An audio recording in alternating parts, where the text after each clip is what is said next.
Buenos días, buenas tardes, buenas noches. Bienvenidos a la sexta clase de Metodología de la Investigación, en la cual desarrollaremos la unidad 6 de Diseño de la Investigación. En este único video abordaremos la totalidad de los contenidos de este teórico práctico, persiguiendo los objetivos expresados en el campus. Los temas son objetivos del diseño de la investigación, tipos de diseños metodológicos, elementos del diseño experimental, población, muestra, unidad muestral, condiciones experimentales y de selección de una muestra, tratamiento o manipulación de variables, validez interna y, por último, tipos de diseños experimentales utilizados en las ciencias agroalimentarias. En esta ocasión nos acompaña la doctora Candela Paesani, experta en el área de ciencia de los alimentos y quien nos ayudará con el desarrollo de los contenidos de esta unidad. Como venimos abordando en unidades anteriores, este esquema muestra las etapas y pasos del proceso de investigación científica en las ciencias agroalimentarias. En esta ocasión, nos focalizaremos en la fase de experimentación y comprobación, destacando en esta clase todo lo referido al diseño de la investigación. Le damos lugar ahora a la doctora Candela Paesani para el desarrollo de los contenidos de esta unidad. Hola, bienvenidos y bienvenidas.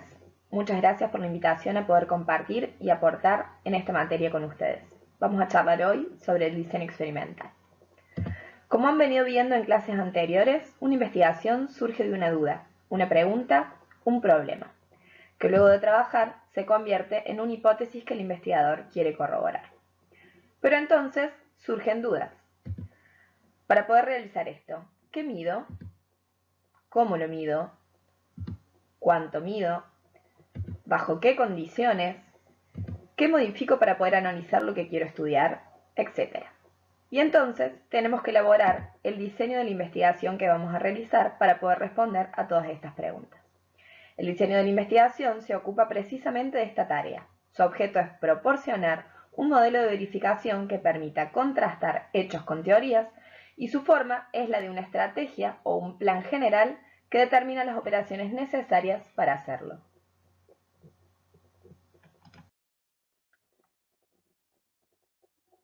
¿Cómo definiríamos entonces el diseño de la investigación? Es el plan o estrategia que voy a usar para obtener la información que se desea con el fin de responder al planeamiento del problema. Esto ayuda al investigador a organizarse, tanto en el tiempo como con los recursos que él mismo tiene para realizar una investigación. Consiste en señalar con toda claridad y precisión el rumbo y la meta, y para esto se deberán definir los procedimientos, es decir, la metodología y el tipo de requerimientos que permitirá obtener la información necesaria. Podemos concluir entonces que los objetivos básicos del diseño de la experimentación son responder preguntas de la investigación, someter hipótesis a prueba y cumplir con los objetivos del estudio.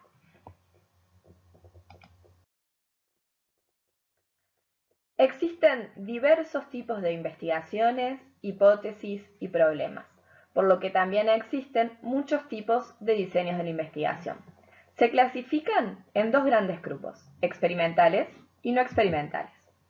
Los diseños no experimentales son estudios donde no se genera ninguna situación, sino que se observan situaciones ya existentes, no provocadas intencionalmente en la investigación por quien la realiza.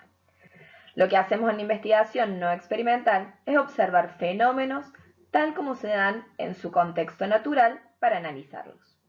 Pueden ser longitudinales o evolutivos o transeccionales o transversales.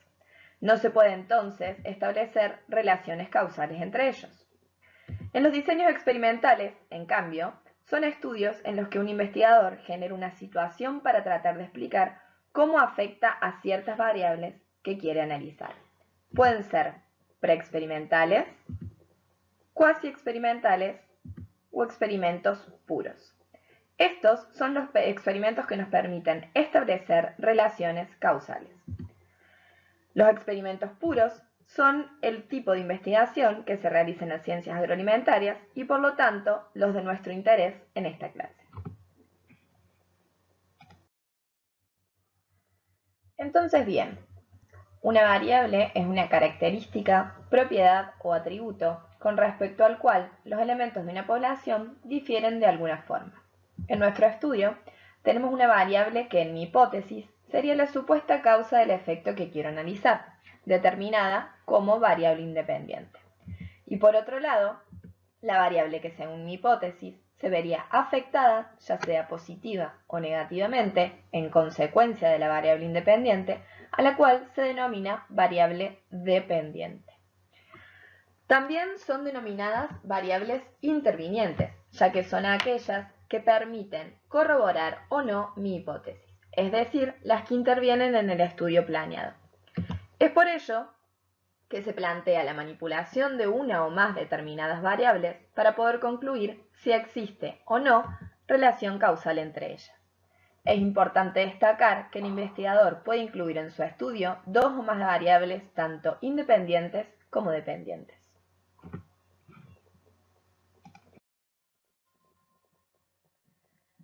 Para poder abarcar la búsqueda de una solución a un problema, el investigador debe precisar la naturaleza y las dimensiones del mismo.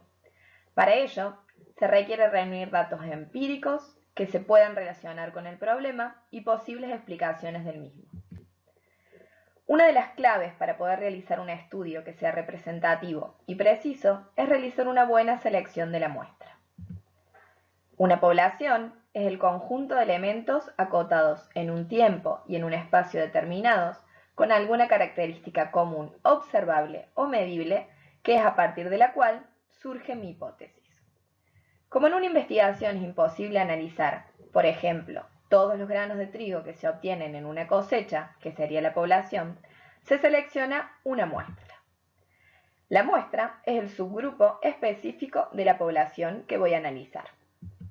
La unidad muestral es el elemento o entidad de la muestra, en este ejemplo, el grano de maíz. Y el tamaño muestral es el número de elementos de la población que conforman la muestra y se denota con la letra N. El N de una muestra es sumamente importante para que ésta sea representativa de la población que estamos estudiando.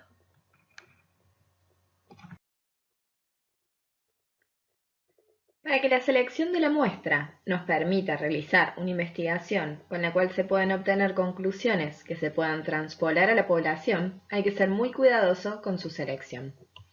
Es importante delimitar la población siendo cuidadoso con la selección de los elementos de la muestra, no seleccionar como población azúcares en un yogur si se quiere saber cuáles son las proteínas presentes en este producto, por ejemplo. Usar distintos elementos de la muestra, por ejemplo, marcas distintas de yogures, y realizar cada medida por lo menos por duplicado. Seleccionar casos representativos de lo que quiero estudiar. Elegir un tamaño muestral que me permita realizar una estadística confiable de los datos que voy a obtener, como les dije anteriormente, y asegurarnos de que las variables que vamos a analizar sean medibles en la muestra que seleccionamos. Y no, siguiendo con el ejemplo que veníamos hablando, elegir yogur como muestra cuando tenemos en el laboratorio una técnica que no puede medir proteínas en lácteos.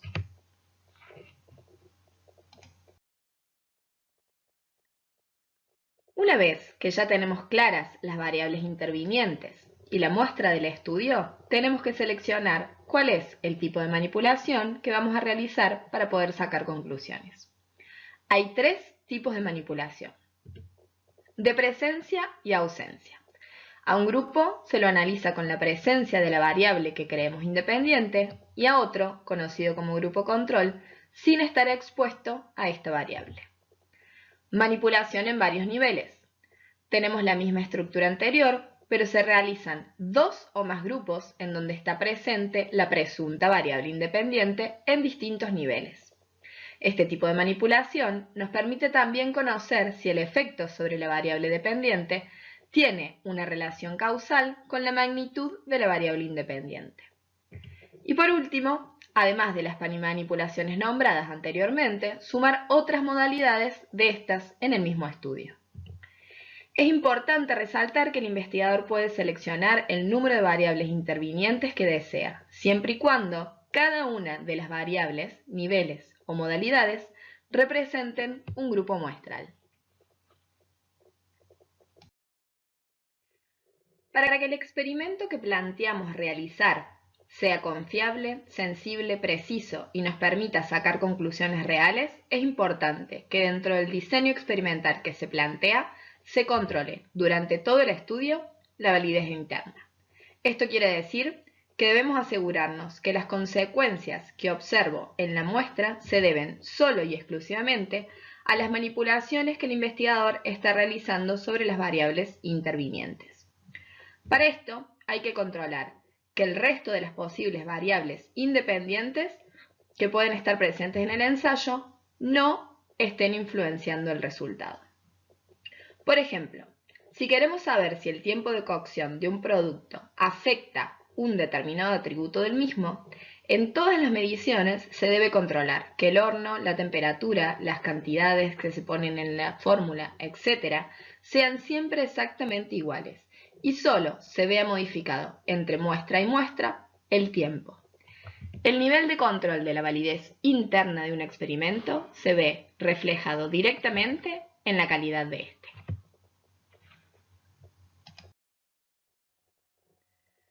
¿Cuáles son las cosas que se deben controlar para lograrlo? Controlar la equivalencia inicial. Esto es, igualar a los grupos en relación con alguna variable específica que puede influir de modo decisivo o en las variables dependientes. Es necesario también que en un experimento se tengan por lo menos dos grupos de comparación. Si nada más se tiene un grupo, no es posible saber con certeza si influyeron las fuentes de invalidación interna u otras causas ajenas a la variable independiente manipulada en el resultado que voy a sacar. Y por último, que haya repeticiones en las determinaciones de todas las variables analizadas.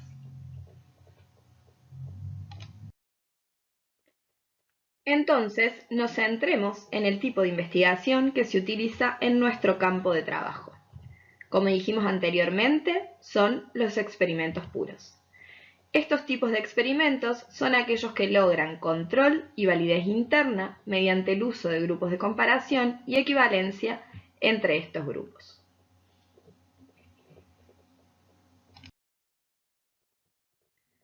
Los tipos de estudio en las ciencias naturales se pueden dividir en dos grandes grupos en función del lugar o la manera en la cual se obtendrán los datos de la manipulación de las variables.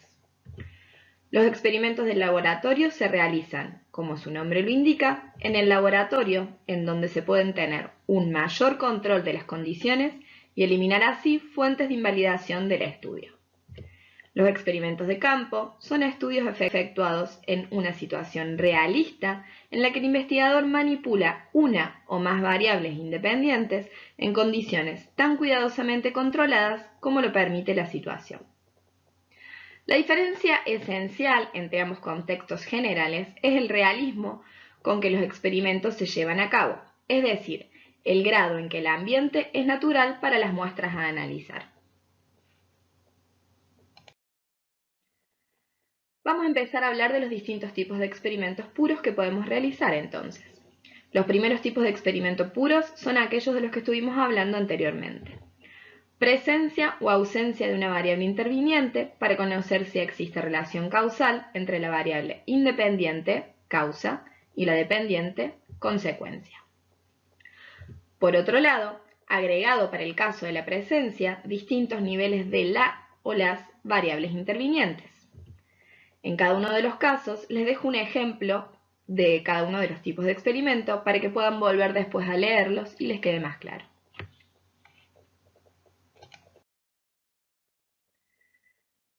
Luego tenemos los diseños factoriales, en donde la base del diseño es similar a las que hablábamos antes, pero se analizan simultáneamente varias variables intervinientes y se existen relaciones entre ellas también.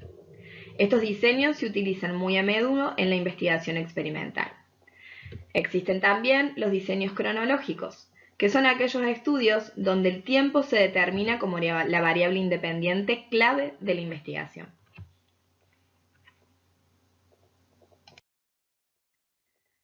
Y por último, el diseño de bloques aleatorizados, que es el tipo de experimento más usado en la agricultura. Consiste en seleccionar bloques por ejemplo, de siembra, en los cuales se medirán las mismas variables. Esto hace que se minimicen las diferencias que puede haber en cada bloque y permite obtener conclusiones de los estudios más reales o de mayor dimensión. Existen otros tipos de diseños que el que quiera puede ir a la bibliografía a leer, pero estos son los más utilizados en la ciencia de los agroalimentos y las ciencias naturales.